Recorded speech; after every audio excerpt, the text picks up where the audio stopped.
My super entitled mother tried controlling me. I get my revenge for years of her bad behavior. But first, meme of the day. So I'm in my 20s, and as is my significant other, that I'll call fiancé for this post. Keep in mind I'm heavily disabled mentally and physically, important for later, due to certain reasons caused by my biological parents. I refuse to relive those events, so I won't say what happened to me during the time I lived with them growing up, but I will say my parents are divorced and hate each other. I have a service dog, and she's the best thing that ever happened to me. I'll call her Melly for this post to protect my privacy. Strap in for the ride, folks, because this is nuclear. Due to my physical disabilities and my mental illness that I had legally diagnosed by an actually certified professional, I receive federal aid because I am physically unable to work as a result. I've been receiving benefits and using them for the right purposes like my rent, getting my college loan paid off, and among other things I'm using it to afford my medications for my conditions. See, my mother is a firm disbeliever of mental illness and states that, because she had a bad life, no one else can suffer, and would always use that excuse with me. She was unfortunately the person that the government dubbed in control of my aid benefits. That was until I moved away eventually, when my now significant other helped me get out of that situation. During the time that I was with her, she wouldn't report to the government like she was supposed to. I even told her she had to. Her reply, "Why don't you report it yourself then?" Now I would, but the government doesn't want anything to do with me since I'm not the one that the government dubbed was in charge. I tried on multiple occasions to convince her, to no avail. That's when I tried myself. They literally asked me directly, after getting my name from my representative, my mom, and cut me off as I was trying to explain the situation. When that failed, I tried going in person, only to get met with, "We need to talk to your representative, or they have to be present for you to speak to us." This is because my mental illnesses made me physically incapable of distinguishing reality from the psychosis episodes I randomly get. Shout out to fiancé for literally always being my anchor, and Melly too, so I could understand from their point of view. That did still kind of sting though. Imagine being told that, because you have a mental illness, that you're unable to be a functioning enough adult to speak to someone. I got penalized for lying to the government as a result of her stupid choice. See, the years that I lived with my mom, I wasn't told how much aid and benefits I was getting. I knew it was more than she told me since her and her boyfriend both always seemed to get expensive things like jewelry and new phones around the time of my payments. In short, the rule for my payments is that I can't have access to the money, but it has to be used for me, not her. The only other option I had other than magically getting better was to get kicked out of the house and end up homeless without my benefits. I needed those to treat my conditions though. My mother and her boyfriend also would hurt me a lot, steal my meds, etc. Fiancé learned the truth because I had a call up one day with him while I was cooking, and he witnessed my mom coming in and placing my hand inside a burning hot pan and screaming about getting more money I don't deserve. It took everything in him to not lose it at her when he saw this. He began to monitor everything because I would just be on Discord or Skype call with him during these times, so we could start gathering evidence by me leaving my phone on record the same time as the call whenever I saw her enter the same room as me. The nuclear revenge.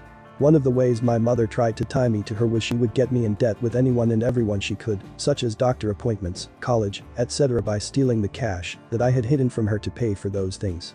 She was clearly also using my benefits for herself, which is against the law since it's meant for me. So fiancé, being the amazing man he is, he saved up money from his job and his active duty pay. He got me out of debt while keeping our evidence compiled and ready. The day freedom came, I snapped because she tried getting rid of Melly.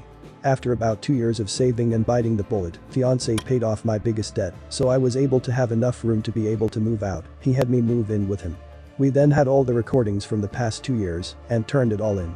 Social Security of course let me change my representative, so I then finally convinced them to switch the rep to being fiancé instead of her. During this time though, he was called to get stationed in a state that was very far away for his military duty, and Social Security approved and said it was okay since he had orders to go. The result? From what my older brother explained, Mom tried desperately to keep herself as my representative. She lost the money she was using for all her fancy things as well as her house. Yes, you read that right. She used my benefit money to pay for the house without telling me. She was found guilty of federal fraud and falsifying federal documents among other things. I don't know how long she got. I didn't bother asking because I just completely cut her out of my life. Note: my brother and I are on happily sibling-friendly terms, and we talk a lot, and my condition has improved since I was able to start treatment without having someone get in my way. Fiancé is amazing and acts like a caretaker for me. When I left my mom, I didn't tell her I was leaving either, or else she would have done literally anything including murder to try to get me to stay. Man gets his car crushed by not paying his repair bill. Not my story, but my father's. Took place in the early 2000s. He's a master mechanic who can literally work on any car, foreign or domestic. He's teaching me right now, and it's an honor to learn from him.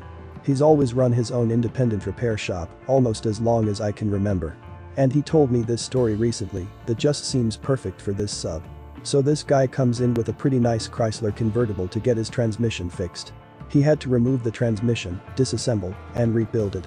Pretty long process, but it's no problem. After a day's work, he calls the customer up, says his car is ready, and reminds him of the agreed upon price of about $1,200. The guy said he could only pay $600 then, and he'd have to get back to him on the rest. Now, this isn't out of the ordinary. Where we live, most people aren't exactly wealthy. And my dad's a nice guy. He single-handedly supported 4 kids and a wife, so we weren't exactly rich. It's not uncommon for people to pay in installments. He doesn't charge interest or fees or anything. Just tries to do what's right. The guy pays half his bill, and with the promise of paying the remaining amount in a few weeks, he leaves with his car. About 2 months pass, however, and the guy hasn't paid.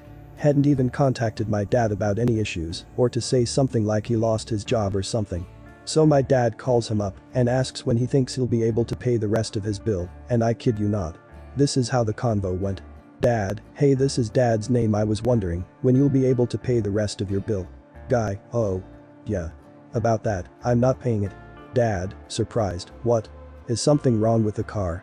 If something went wrong, I'll take care of it. Guy, no. The car runs great.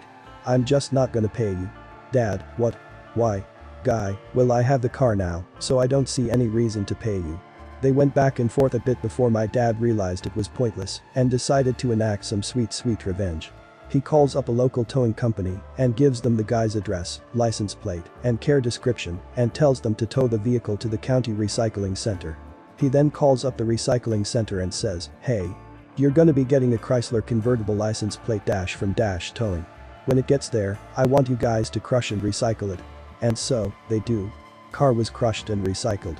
The next day, the guy shows up to my dad's business furious and with a state patrol.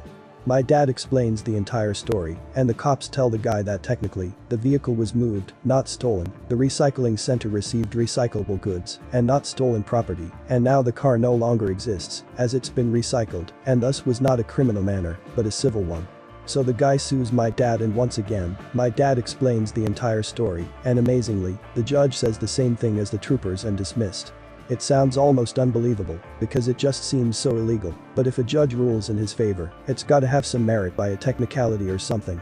Granted, this was maybe 15 years ago, so the laws could have changed since. But goddamn. The guy gets his car crushed simply because he chose not to pay the remaining repair bill and wanted to take advantage of someone's kindness.